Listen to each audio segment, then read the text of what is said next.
Welcome to the Saad Truth episode. This is going to be my personal podcast. I've been wanting to do this for a few years now. I was just waiting for the perfect moment, and I realized now there is no perfect moment, and I'm never going to be ready. So we might as well start somewhere, and that somewhere is a start. So a few things I want to let you guys know. I don't plan on having any guests. There might be some guests sometimes. But it's going to be a different kind of show. It's not going to be like legendary in any way or form. It's going to be very casual, raw, unedited. It is what it is. What I say goes up there, and once it's up there, it doesn't come off. It can always come off, but you know what I mean.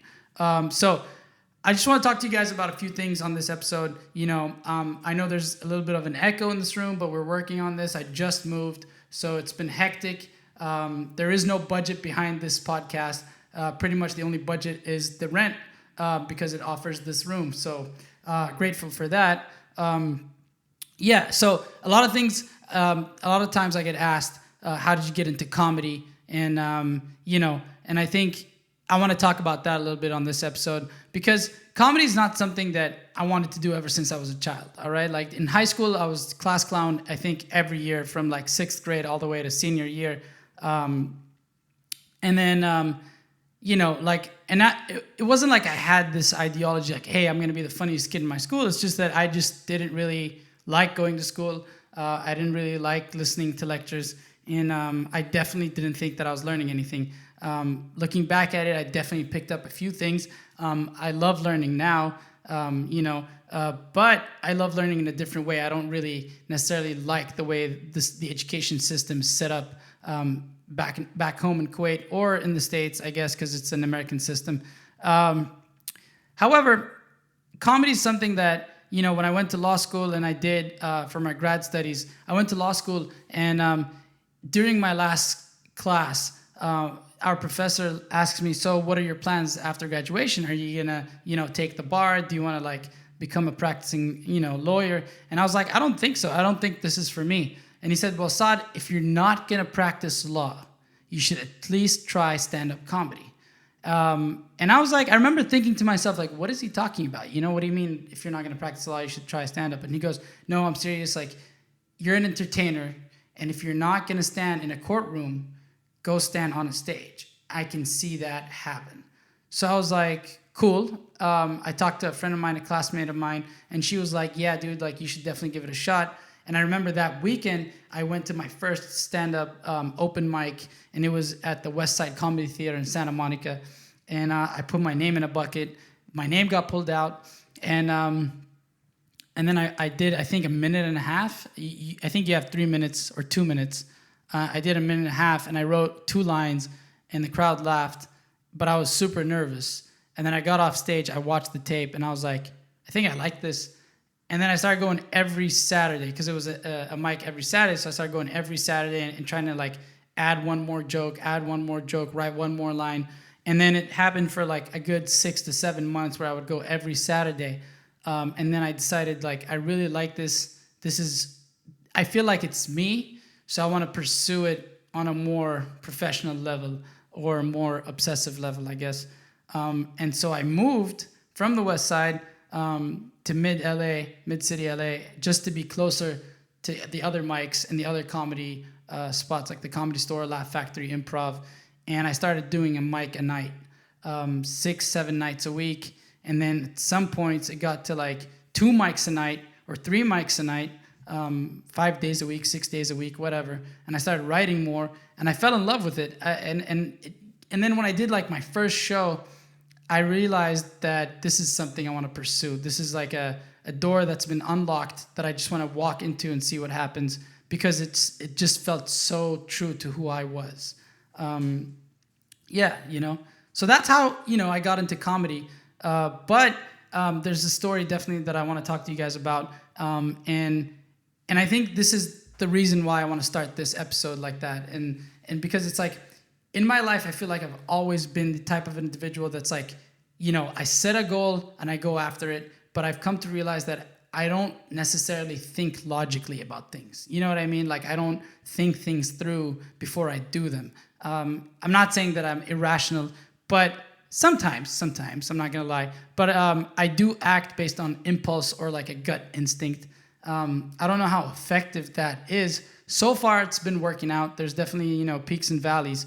But I remember that like a few years after I was living in the States, like after completing my undergrad studies, I was like, I've never been to New York, and I've lived in California for 5 or 6 years. I got to visit New York before I head home to Kuwait. That's where I'm from. And I remember booking a ticket, flying to New York alone, and I was there for like 2 or 3 nights. I can't really remember. I think it was 2014. And I just did all the touristy stuff, like the Empire State. I walked around, went to the Broadway plays. And I remember that day, like I was walking back to the hotel, and it was a really hot day too. Like it was summer of 2014. And as I'm walking back to the hotel, I walked past Radio City. And if you don't know what Radio City is, it's like one of the biggest venues in New York. A lot of like, it's a theater pretty much, and a lot of comics do their specials there.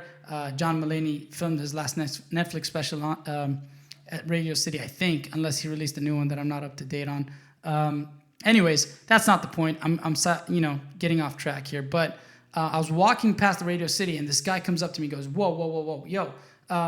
That's not what he said, but he said, hey, do you want to watch Dave Chappelle with me tonight? The show's going to start in a few minutes. And at the time, I'm not going to lie, I've never been to a stand-up show before live. Like, I've watched stand-up on TV, but I've never attended a stand-up comedy show. And it was the comeback of Dave Chappelle, I think. It was like right after his 10-year, I think it was his first year back or something like that, where I was like, is this guy kidding or what? And then he goes, I have 2 front row tickets for Dave Chappelle. I was like, front row tickets? And you want me to walk in with you? I'm like, what's the catch? Like, how much do you want me to pay you? And he goes, no. I got these tickets because I wanted to take my girlfriend out on a date, and my girlfriend just broke up with me over text. So she's not coming, and I have a ticket, and you're the first person I saw. And I was like, well, how much are the tickets? He goes, it doesn't matter. Just, do you want to come in or not? And I was still contemplating the situation because I was like, there's a catch. There has to be a catch, like. And this lady, security lady, opens the door and says, honey, are you coming in or not? I got to lock up the doors. And I didn't really have plans that night. So I was like, you know what? Fuck it. So we walk in, and he wasn't kidding. It was front row seats, center front row seats. And I posted that photo on my Instagram, and it was literally center to Dave. He walks out, and it was my first time ever witnessing stand-up. And I think it's a good thing that I witnessed Dave Chappelle do stand-up for the first time in my life. You know what I mean? Like, my first stand-up experience was an amazing experience. And I remember thinking to myself, this is amazing. Like, the way he was able to control a room, make us laugh, and deliver a message was so powerful to me. And I remember, like, at the end of the show, thanking the guy. I opened my wallet. I think I had $100 or something, and I gave him the cash that I had. I said, hey, thank you for the experience. He goes, hey, it's all good. I said, I'm sorry about your girlfriend. He goes, it happens. I hope you enjoyed the show. And I don't even remember getting his name or anything, and he just walked, and I walked back to the hotel. And I remember thinking the whole evening, like, what was that I witnessed? You know what I mean? How does one come up with so much material for an hour and a strong message and make us laugh? And, like, I just remember thinking about it the whole way back and thinking, like, this is something that I might want to do in the future. Now, fast forward to 2017, when I came back to the States and went to law school, that's when I realized I wanted to do this. And I think part of the story, what I really take away from the story, and is that at the time I was contemplating going to New York alone. Should I go to New York alone? Does anyone go to New York alone? I didn't know anyone that was there, and all my friends that lived there weren't there at the time. And I did it. And that day I was like, should I just stay around the hotel? Should I walk around? I just started just doing whatever I felt like I wanted to do. And thinking about that day compared to my life, I feel like that's how I've lived my life. You know what I mean? I've always made decisions based on gut instinct, and one thing leads to another. And I think, like, if I hadn't given that man a chance, and trusted him, and I don't know, there was probably no catch. Like, there was no danger. I was in front of the Radio City music hall or theater, and I don't think anything would have happened. It's just, for some reason, I just felt like that was too much, just to go up to a stranger and be like, hey, front row tickets, Dave Chappelle, you and me right now. But I'm grateful, and I'm thankful for always, like, trusting my instinct and, like, following my gut. because a lot of people, and including myself before, like I used to think everything through. Like if I was going to go to New York, I'm going to have a plan. Like on Sunday, I'm going to visit this place and that place. Then I'm going to have lunch with this person.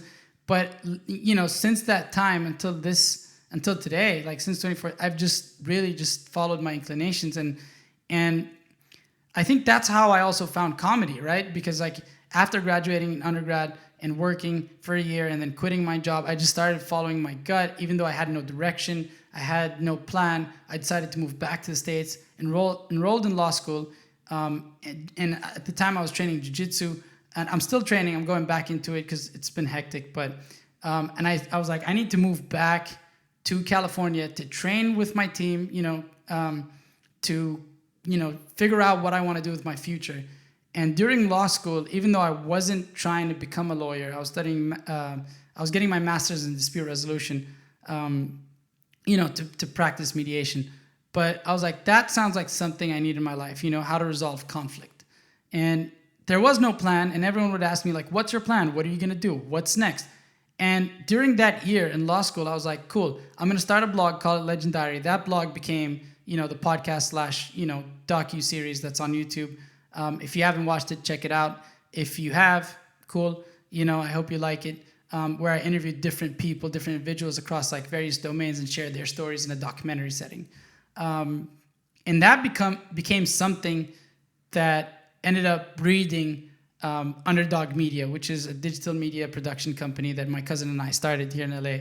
And I'm honestly like grateful for that, because it's like when you follow your gut, like here's the thing, right? When you follow your gut and you want to do something, you're like, cool, I'm going to do it. I don't know if it's going to work. But when it ends up working out, you're like, I'm grateful I did it. But if it doesn't work out, you probably think to yourself like, shit, I should have planned better. But this is my question, right? Like, do you guys decide what you're going to do and plan things through? Or do you guys follow your gut and then kind of like reverse engineer what's best for the situation? Because I feel like I'm more that kind of person, Like if I didn't go to law school, I wouldn't have had Legendary. I wouldn't have met my professor that told me to, try stand-up comedy. I wouldn't have, become who I am today if I didn't keep following my inclinations without a thorough plan. You know what I mean? And I think that's my truth. That's my truth. I'm definitely a person that, goes after uncertainty, even though I'm scared of it. But for some reason it's attractive. And, I just want to know what you guys think about that. Like, do you guys plan things? Do you guys not plan things? Leave it in the comment section below or on my website. That's what I want to leave you guys with tonight, or today. Jeez, it's so hot. Like everything's coming together. It's cool. I'm not complaining. I moved last week. It was a shit show. It really was. Moving's always exhausting. I think I felt jet lagged for 3 days after moving. I couldn't get anything done. I did a show at the Comedy Store last Thursday? The Thursday before that. It went well, but I also did the podcast before getting on stage and my throat was dry. But, I'm excited for all the things that are happening, and I'm excited for this podcast. I'm excited to be sharing my stories with you guys directly. It's not scripted, it's not rehearsed, and it's just raw.